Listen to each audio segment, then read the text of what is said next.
Privacy is my sanctuary. I'm not reclusive. I say hello to neighbors with a nod, go to the occasional block party, and roll out my trash cans on time. But my house in Cedar Grove Estates? That's my sanctuary, an impenetrable barrier between me and the madness out there. When I purchased the house last year, I steeled myself for the typical HOA nonsense. Mow your lawn, paint with pre-approved colors. But nothing could have prepared me for her. Evelyn Harper, the HOA president. She is referred to in hushed whispers as the overseer. Her need for control was anything but micromanaging. It was intrusive. She did not merely impose rules. She interpreted them as her own personal gospel. What had been a quiet community became a battlefield, and the tinderbox leading to her demise? It started with one knock on my front door. Evelyn had presided over Cedar Grove's HOA for 7 years, her hold only tightening with the years like ivy, encircling brick, choking sense. In her mid-50s, she stood like a judge, perfectly bobbed auburn hair, weather-resistant and stubborn, paired with crisp blazers and multiple gold necklaces. She'd grab dramatically as she preached about community expectations. Just 3 weeks I'd lived there, and her knock jolted me out of unpacking in my office. There she was, clipboard at the ready, January-like smile colder than any winter month. "Good afternoon," she started, syrupy, insincere sweetness poured into every syllable. "I'm Evelyn Harper, president of the HOA. I'm visiting for the quarterly inspection." I nodded politely, anticipating a quick tour of the outside. "Welcome," I greeted her. "The house is just fine shape. The prior owners took real good care." Her eyes glanced towards her clipboard. "That is for me to say," she informed me harshly. "We will be inspecting outside as well as in for adherence." I stood statue still. "Interior?" She nodded like it wasn't a dumb thing to even consider. "Section 12, paragraph 4 of the HOA covenant grants us the right to inspect everything on a property. It's to maintain standards." She stepped forward, expecting me to get out of the way. I didn't move. I stood in the doorway. "I'd like to see that clause," I said quietly. "I've read the covenant. I don't recall anything about inside inspections." Her smile wavered, the very first hairline fracture of her flawless composure. "I don't have the exact page," she snapped, eyes narrowing minutely. "It's standard," she insisted. "We inspect for unauthorized remodeling, water damage, and window treatments visible from the street." She halted there, obviously waiting for me to move out of her way. I didn't. I stood my ground. "I don't feel right about admitting without written notice and evidence of that regulation," I said. "I'm more than happy to deal with any exterior issues, however." Her eyes narrowed, her tone hardening. "Mr. Bennett, I've been doing this for 7 years. No one else has ever complained." "What exactly are you hiding?" I maintained my calm tone. "Nothing. I'm merely protecting my privacy. Show me the regulation, and we can arrange a proper inspection." Her professionalism mask cracked a little further. "This might lead to fines," she warned, scribbling something hastily on her clipboard. "Your lawn is slightly too long, and your trash cans are in view, if you squint from a very particular angle." She walked away with a commitment to forward the rule in question and an unstated warning. "You're beginning on the wrong foot." Later that night, I pored over the entire HOA covenant, a brain-deadening 100 pages. As expected, it dealt only with exterior features, things visible from public areas or impinging upon neighboring property. Nothing mentioned interior inspections. So I waited, prepared. 3 days later, she returned, and this time she didn't show up by herself. Behind her trailed Harold Vance, the vice president of the HOA, a nervous ex-banker with the slouch of a man accustomed to bobbing his head in agreement. "Mr. Bennett," Evelyn started, extending a photocopied page, one paragraph radiating under a stripe of neon green highlighter. "Here's the inspection clause." I read it. The document specifically mentioned the HOA could examine exterior aspects for conformity. But someone had written in the word interior with a pen, a sloppy insertion, and an obvious forgery. "Evelyn," I told her, struggling to keep a straight face, "this has been altered. The original document mentions nothing about interiors." Color rose to her cheeks, but she did not retreat. Clarification, she snapped. It was brought up in our previous board meeting. The intention was always to encompass interiors. I shook my head slowly. Intention is not the same as policy. Any changes take a 2/3 majority vote, according to Section 3. This doesn't grant you permission to come into my house. Harold cleared his throat, voice shaking.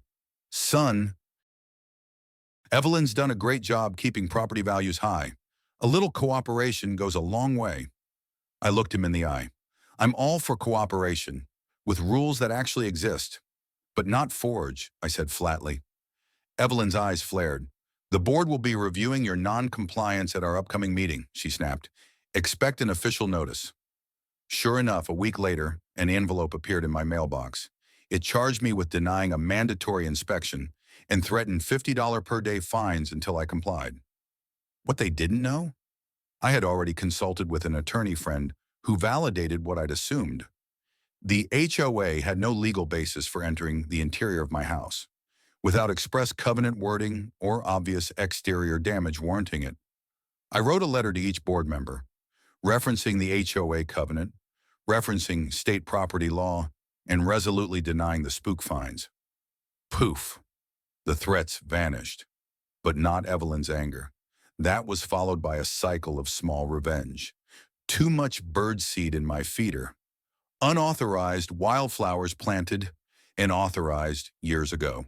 A mailbox purportedly short by half an inch, but measured exactly 41 inches, exactly as it should have been. Every citation had letters with it. Demands. Disguised thin attacks wrapped up in the guise of compliance. It wasn't enforcement. Siege warfare. But I kept count. I took everything down in writing. Emails, photographs, dates. A bulging file of harassment I hoped never to be forced to present. Then there was the breaking point. It was a quiet Saturday morning in April. I sat on my patio, coffee in hand, the day just beginning, when I heard it. Click. The gate.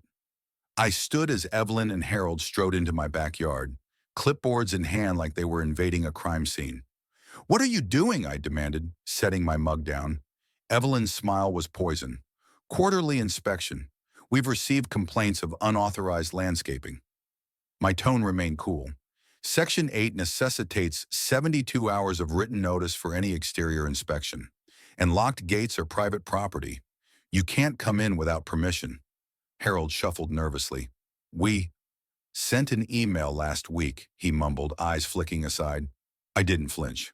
I never got it, and emails don't count. The covenant calls for written notice. Delivered. Evelyn's calm broke. This is absurd, she spat. Your obstruction is going to cost you in a big way.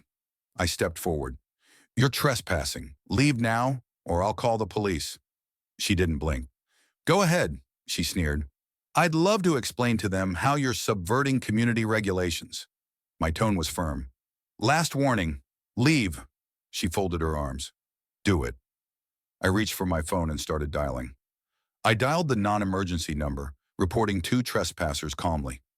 As I provided the dispatcher with my information, Evelyn's face twisted. Then, she shocked me. She pulled out her phone and dialed 911. Emergency, she yelled, voice trembling with coach fear.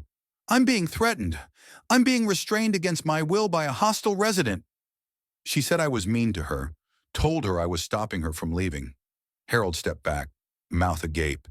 It was like he finally caught on that her falsehood might draw him down too. Evelyn, I said slowly, you're making a false police report. You're not being held. You're free to walk through the gate, as I've said repeatedly.